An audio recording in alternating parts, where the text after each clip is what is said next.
Je sais qu'à présent j'arrive au bout du bout. Sans doute dans les derniers instants, parce que toujours un humain s'adresse, parlerai-je d'abord à voix basse à mes proches. Je leur dirai à chacun quelques mots.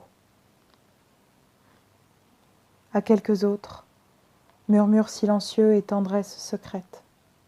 Je ne suis pas là en exhibitionniste.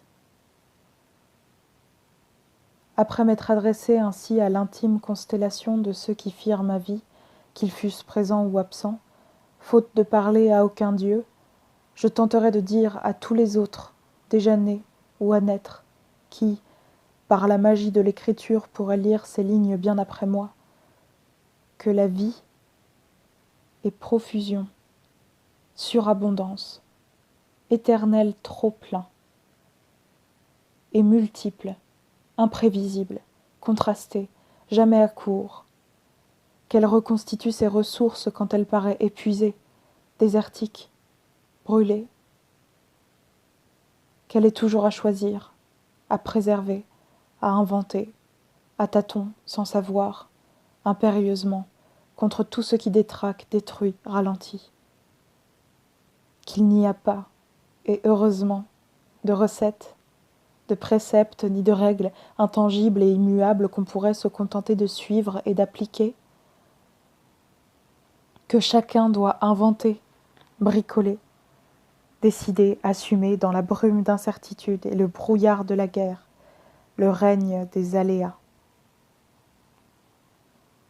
S'il ne me restait plus que quelques secondes, ayant dit à peu près l'essentiel de ce qui m'importait, balayé des scories et des miasmes, aligné des phrases condensées, expériences et pensées, composé les bribes d'une loi fragile, incertaine, rieuse, confiante pourtant, laissant à d'autres de faire le tri, d'organiser les gloses, de poursuivre le mouvement, je serais parvenue presque à la fin.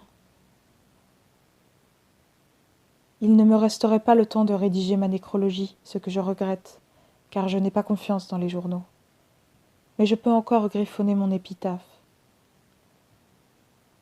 Je la voudrais digne de mes hauts faits, capable de dire la vie d'un homme qui sut frayer sa voie au milieu des hasards, jouer de son intuition, transformer les aléas en doctrine et les pépins en semences, qui eut presque toujours l'heureuse surprise, en découvrant quelque œuvre de la nature depuis longtemps scellée, d'y trouver une saveur fraîche, insolite et suave. Alors, en y pensant, il savait choisir les melons, ne me déplairait pas.